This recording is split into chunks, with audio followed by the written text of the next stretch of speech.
Chairman Ricketts and esteemed committee members, I'm humbled to stand before you today.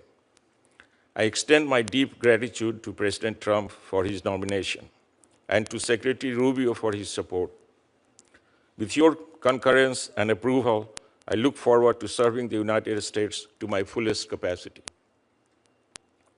I would also like to thank my wife for 48 years, Kiki, and my son Sumit, who are here with me today. And a special thanks to my daughter Pooja, who has supported me closely through this process. She's watching us live from Norway with our grandkids. Kiki and I arrived in Brooklyn as a newly married couple from India. The United States has always recognized and invested in talent and growth from all corners of the world. Kiki and I were able to work hard and build a successful medical careers. Most importantly, we raised a beautiful family together, and we have served and supported our communities on Long Island, in Florida, and across the Northeast. United States is the only country on this planet where such amazing journey and achievements could be possible. We have lived the American dream, and for this, I feel immense gratitude to this nation and to our fellow Americans. United States is an Indo-Pacific nation, and our connection to and interest in the region are deep.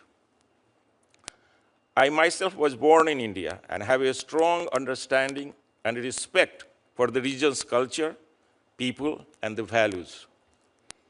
Singapore is our key strategic partner and a friend in the Indo-Pacific.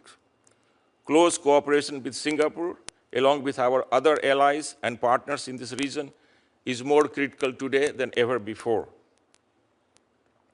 If confirmed, my duty will be to advance and implement the policies of the United States and to promote US interest. In Singapore, I look to expand and deepen our defense and security cooperation,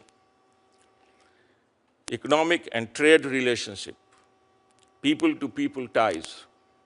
I see tremendous opportunities for the United States with Singapore, and I will call on the incredible talent and knowledge of our State Department and interagency professionals.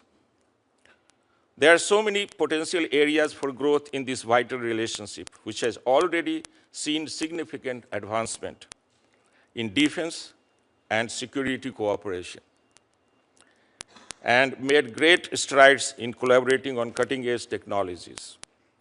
Finally, I will rely on my own skills as a lifelong bridge builder and advocate, making important connections with the people from all walks of life.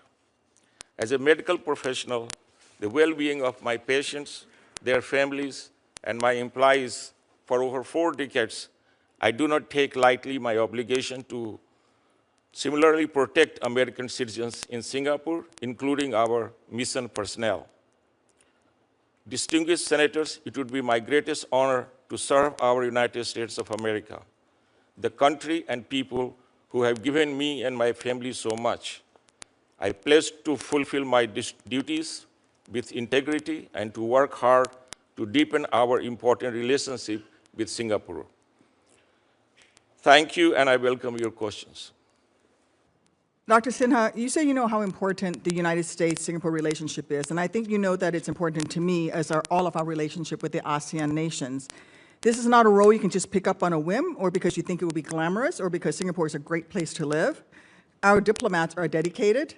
They're hard workers who represent the United States every day on the front lines, anticipating crises and providing invaluable expertise to help prevent conflicts from exploding into catastrophes. I am not opposed to political appointees, and in fact, my colleague across the aisle, the senator from Tennessee, did an incredible job as an appointee to a critical United States ally, the country of Japan, and I really enjoyed working with him when he was ambassador there. But frankly, I don't think you are particularly qualified for this role. And I'm concerned about how your lack of understanding may even inadvertently cause friction in our critical relationship. Will you even be able to effectively lead our mission in Singapore? I have my doubts. So my questions are going to be to allow you to assuage my doubts and win my vote. Dr. Sinha, I need to know that you understand some basic facts about Singapore and its critical relationship with the United States. For example, in 2024, did the United States have a trade deficit with Singapore? Yes or no?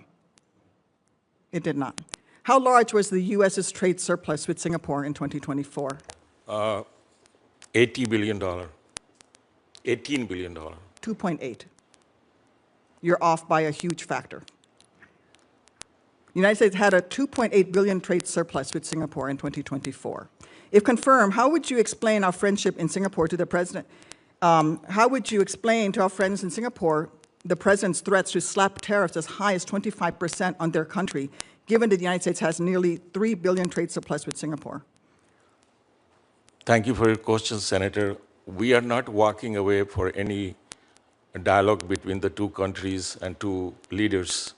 If confirmed, I will make a personal relation with the government of Singapore, and I will make sure the dialogue continues and we settle the issues of trade together. Do you support increasing a tariff on Singapore, seeing as how we don't have they buy more of our stuff than we buy of theirs? So, Senator, So you want to put a tariff on them? Thank you for your question, Senator.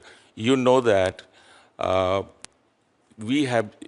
President has only done 10% of trade increase with the Singapore, and he's open to dialogue even for that. Do you agree with that 10% increase with Singapore, seeing as how they don't have a surplus with us? Well, Yes or no? Do you support the president's plan to put a 10% tariff on Singapore, goods produced in Singapore?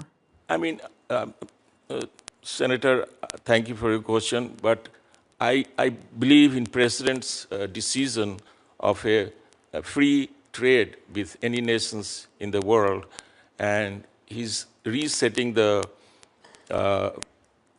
trade numbers with each country, and he's open for discussion and dialogue with each country. So you would like to have free trade with Singapore? That's what you would push for as ambassador? Well, we always had free trade with Singapore since 2004. So so do you support the 10% increase, tariff increase? The dialogue is not yet closed. The door is not closed. Let's go on to the next thing. What year is Singapore next scheduled to be the ASEAN chair? This year is Malaysia. I didn't ask you about this year. When is Singapore going to be the ASEAN chair? I don't know when, but this year. 2027. Please describe what holding the ASEAN chair will entail for Singapore and how you would support Singapore in your role as U.S. ambassador, if confirmed. What are some of the critical things that Singapore will have to do as a chair of ASEAN? I mean, I agree with you that you had made a statement that all the ASEAN's members should be treated like almost like... No, answer my question. What does holding the ASEAN chairmanship entail for Singapore? Can you name one thing?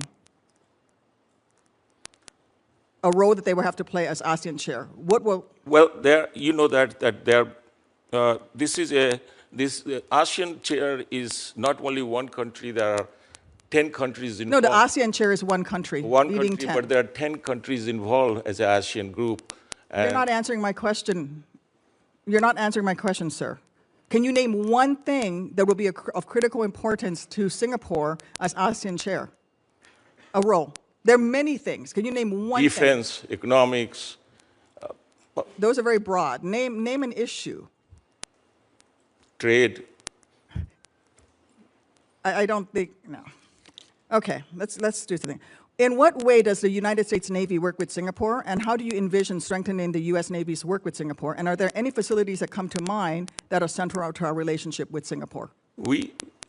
Thank you for your question, but we have a naval presence in Singapore, and our military, they always do exercise with the Singapore.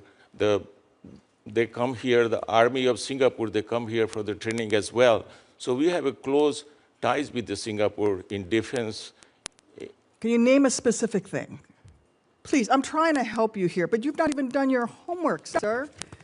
You want to be ambassador to Singapore, one of the most important friends we have in the Indo-Pacific, a key place that we're going to be fighting against our greatest adversary in the region, the PRC.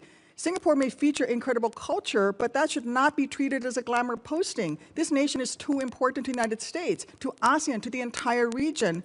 And frankly, I think the mission is important to U.S. interests and national security, and it should actually be a foreign service officer. But I have even larger concerns with the political pick, when that political pick is somebody as unqualified as you. I've opposed political picks for Singapore from Democrats. So this is not a partisan issue.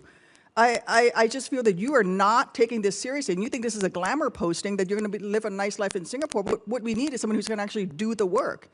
I'm out of time. I have a couple additional questions related to management that I'll submit for the record, but I want to reinforce again for you right now, you are not currently prepared for this posting, period, and you need to shape up and do some homework.